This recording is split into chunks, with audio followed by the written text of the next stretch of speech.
Yeah, take your Sophie, babe. What's up, you guys? Welcome to another video. I'm with little Zion. He actually just woke up from his nap, and I was hoping I could film this while he naps, but he had a quick 30-minute nap, so I'm gonna film this. Hopefully he's not as chatty as he was in the last video. Which video was that? Oh, it was postpartum in a pandemic. I'll link it up here for you guys to see and in the description box. As you can see, he wants to eat everything. This is Sophie the giraffe, and he wants to eat Sophie. So here you go. Today I'm going to be chatting with you guys about my breastfeeding journey, and before I start, I just want to say, put a little bit of a disclaimer or some housekeeping. You know, number one, I'm not a lactation consultant. This is just about my experience. Number two, this is not to shame moms who choose not to breastfeed or can't breastfeed or whatever. Number three, you do not owe anybody an explanation about how you choose to feed your child. No one. Okay, so it's you and your baby, and that's your decision to make. So I'll start right at the beginning. When we were at the hospital with Zion after he was born, my milk didn't come in, I think, until day 3 or day 2. So he kept being fed formula, like 5 mils or so of formula, and I was okay with it because what else was I supposed to do? They did give me some little tablets or pills to help my milk come in quicker. I had 2 of them, and then I was engorged for days. Not milk come in, but you know, colostrum, whatever is what I'm trying to say. Then I was engorged, and when I got home from the hospital, I got my pump and got some of the milk out. What's wrong? And then the nurse that was helping us with his jaundice said, don't pump because you're telling your body that you've got twins. So I didn't quite understand, like, what am I supposed to do other than pump?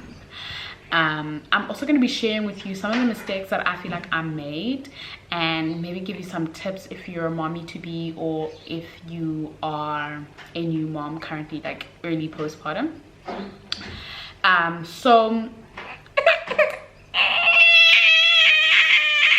Okay, so Sim took Zion. He's with his dad because he just, I don't know why he's crying. Currently Zion is 4 months old. Sorry, I need to put my coffee down. He's 4 months old, and he was exclusively breastfed until 4 months. So then I'll tell you what happened recently.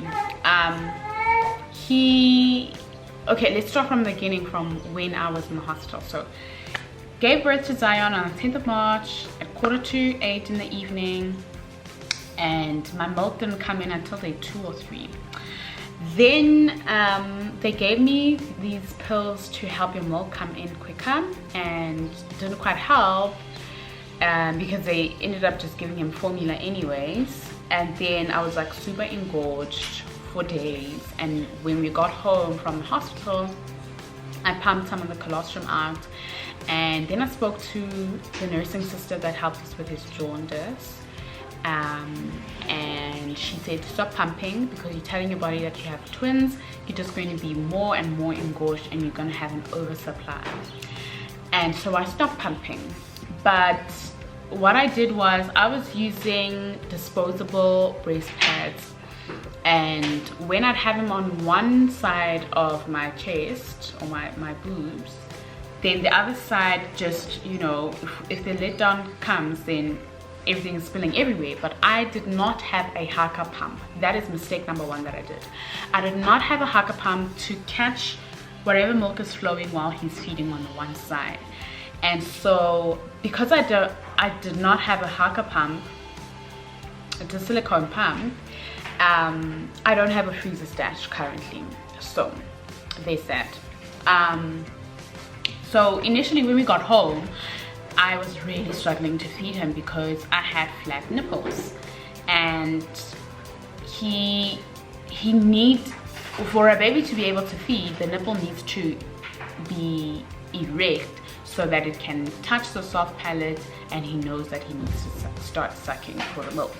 So I had flat nipples and struggled for days. He was crying all the time because he was hungry. And so day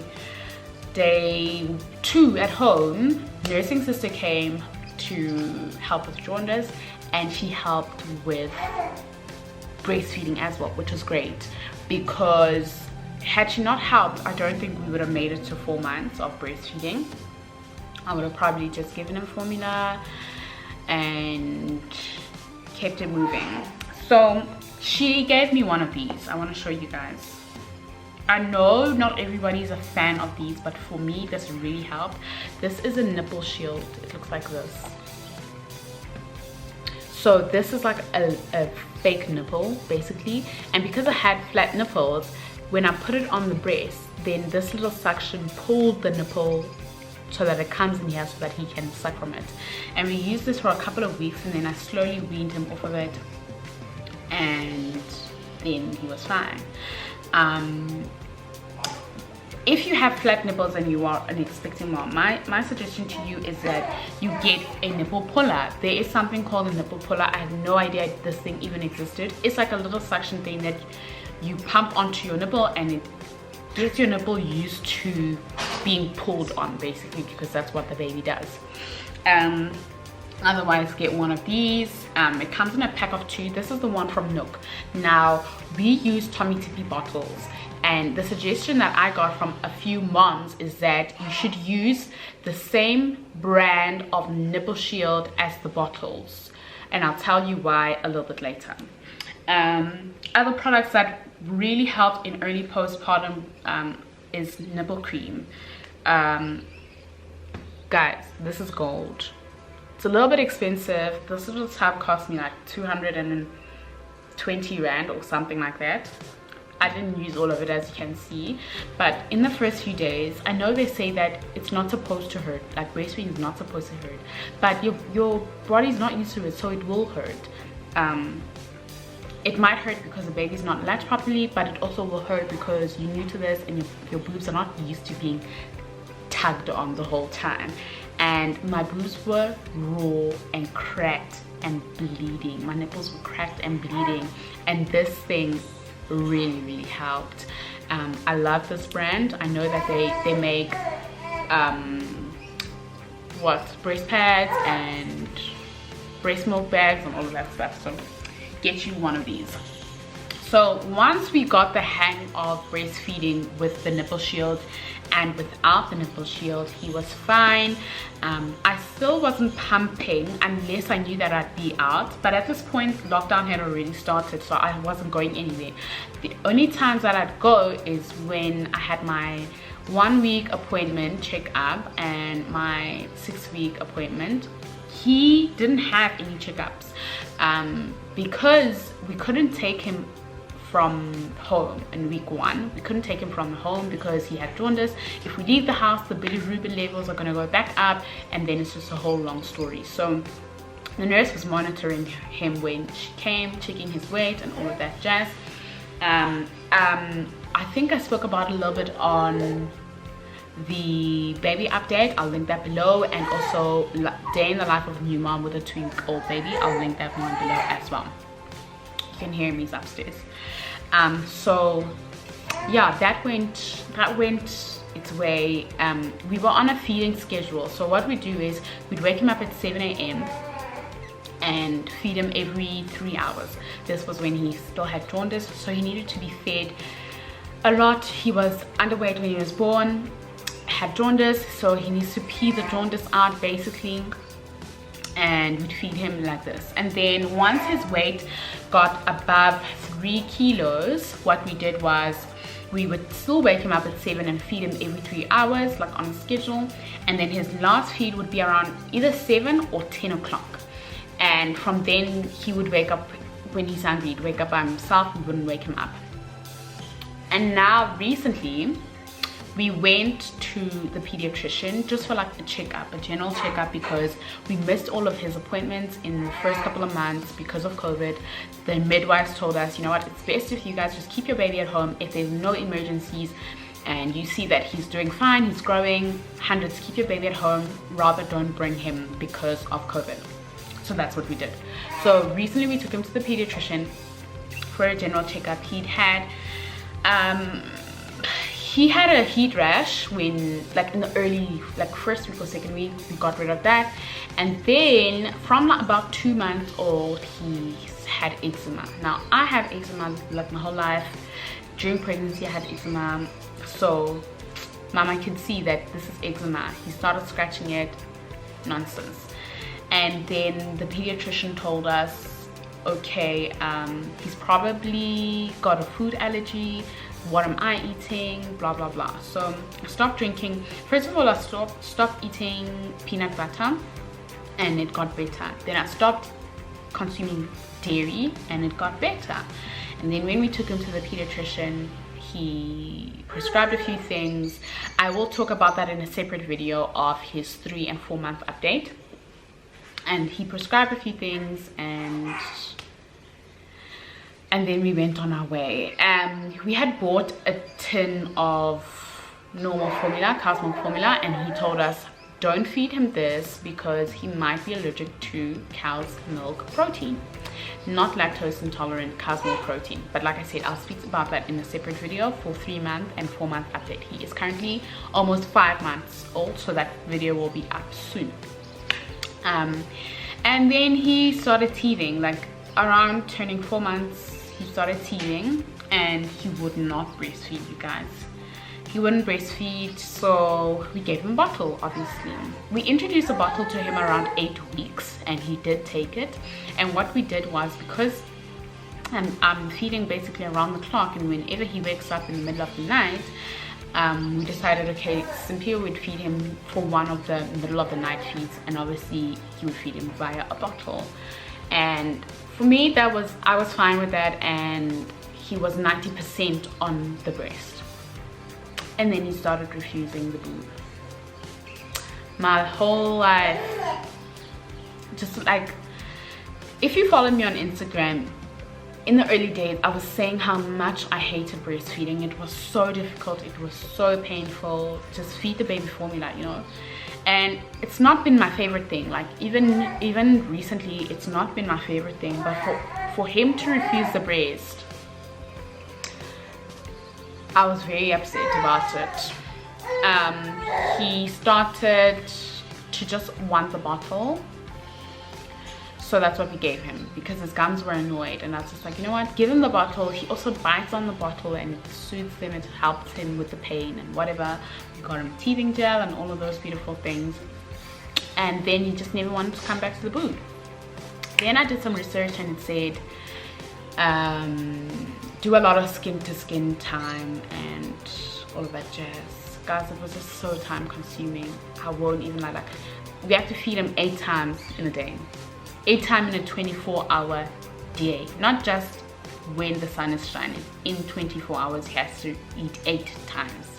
For me to take my clothes off every single time, and take all of his clothes off and leave him in a nappy, take his clothes off, take my clothes off, do skin to skin, it was just like not sustainable.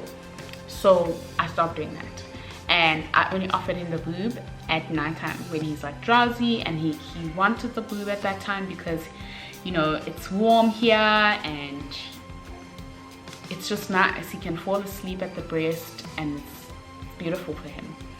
Then when we went to the pediatrician, he was like, you know what, your baby's underweight, so forget about getting him back to the breast. Just express your milk, and so that you can see how much he's eating, because obviously when he's on the breast you can't see how much he's eating. So I was like, okay. Now I've got this pump, an electric pump. This is from Tommy Tippy. I don't know if you can see it. There we go.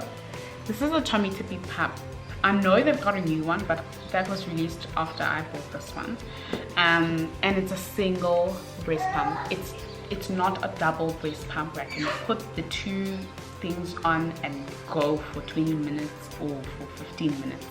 I have to do 10 or 15 minutes this side, then do 10 or 15 minutes this side, and I do this at every single feed. So he eats 8 times in a day.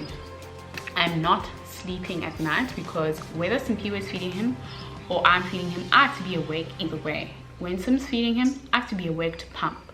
So you can just imagine.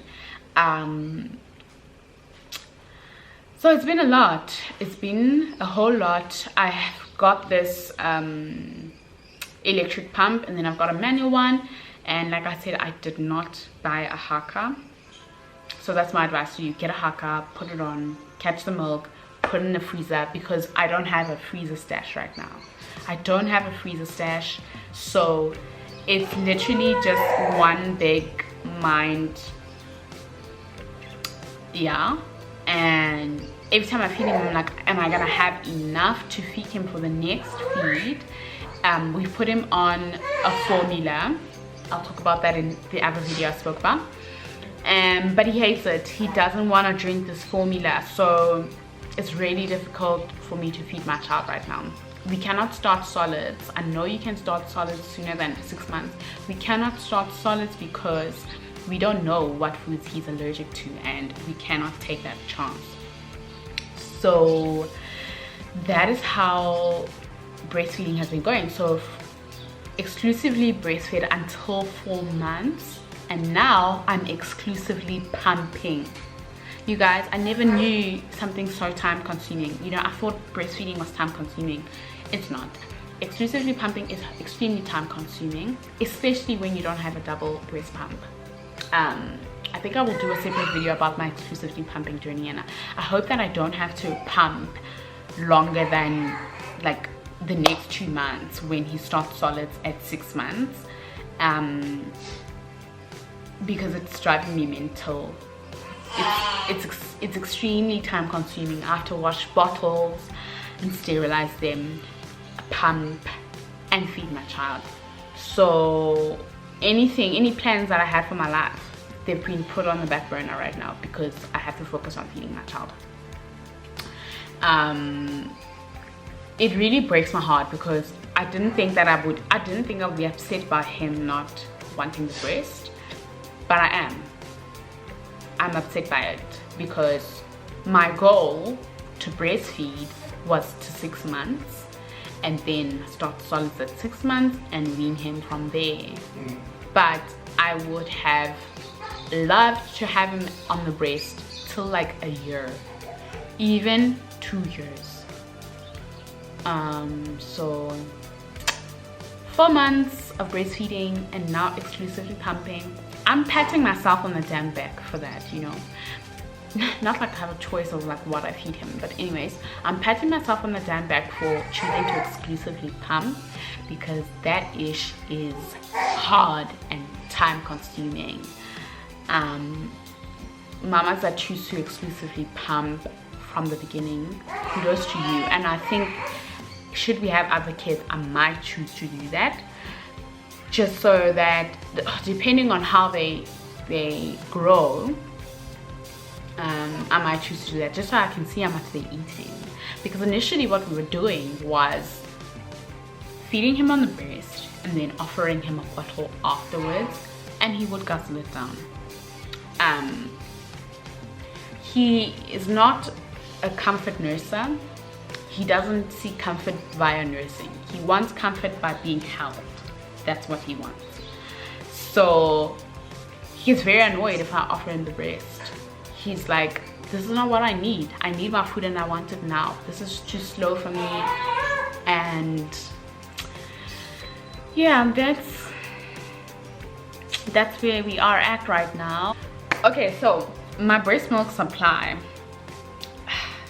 There is a formula. I'll leave it in the description box if you want to use it, to see how much your child should be eating. And this is a formula that we've been using. And he needs a lot, you guys. Like more than a liter a day. And I'm only pumping about 800, on a good day 900 milliliters a day.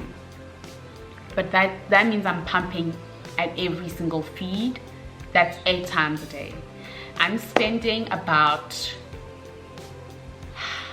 3 hours pumping a day, and I'm getting 800 mils. But that's fine. I have been taking some things to help increase my supply, I've been drinking jungle juice every day, like guzzling it down. I'll leave the jungle juice recipe in the description box as well. I have been eating oats every single day. Like, I don't mind, because I was eating oats every morning anyways, because hashtag bodybuilding. So this is oats, jungle juice, drinking lots and lots of water. Like, pretty much yesterday I wasn't drinking enough water, and I saw that my supply dipped. I pumped like 600 mils. That's 200 mils less than what I usually pump, and 200 mils is like good enough for like 2 feet almost. So drinking enough water, jungle juice, oats. I've also been drinking rooibos tea. I'm not sure if it's a real thing that rooibos tea helps increase your milk supply, but that's what I've been drinking. And I've also been drinking that because I stopped consuming dairy because of my, you know, he's gonna consume the breast milk from me, and he might have an allergy. Well, he does have an allergy, but that's a story for another day. So I've been drinking rooibos tea instead, and for my oats I've been using almond milk. He hasn't seemed to be reacting to the almonds, but the peanuts, not too sure about them. So yeah, it's been hard. I also try to add an extra pump, like in the evening. His bedtime is around 6:30, latest 7:30. And after I feed him at like 6 o'clock, then I will pump like at every hour to try to increase my supply. It is so exhausting, you guys. I'm just like, wow, this is a lot. Should I choose to do exclusive pumping again? My biggest mistake was not buying a double breast pump. Buy a double breast pump. Like, it is expensive, but it is so worth it. Even if you are a stay-at-home mom, you need the double breast pump. I always thought, okay, double breast pump is for moms that have to go to work and they're pumping at work, blah blah blah. But no, get the double breast pump even if you're a stay-at-home mom. You need it. It will save you time. It is more efficient. It will pump more milk from you. Just like this was great in the beginning, but not right now. It's not okay. Like, it's helping, yes. I'm going to put it to use and get my money's worth from it, but it's not good enough for me. And at this point, I'm not going to buy a double breast pump because he's 4 months old. 6 months we're going to start solids, and I've tried to supplement some of my feeds with formula. He takes the formula sometimes he doesn't want it, so there's no point in me spending cash dollars on a double breast pump right now. Maybe when we have other kids I will buy a double breast pump. Okay, so yeah, that's my advice to you. Is get a double breast pump, girl, and get a hugger pump so you can have a freezer stash. If I could just go back in time and, you know, buy things again, that's what I would have done. I think I was ill prepared for breastfeeding, very ill prepared. So I hope this video helps you. I really do. Take it from me, I'm struggling my big booty off. Get a freezer stash going. Even if you're a stay-at-home mom, you need a freezer stash. Okay, cool. I'm going to stop this video over here. I hope that I can put his 3 and 4 month update video up soon. And yeah, I will see you guys in the next video. Let me know if you've, you know, been having a successful breastfeeding journey, or what's been going on with you. I'd love to hear about that. Thank you for watching, and I'll see you in the next video. Bye.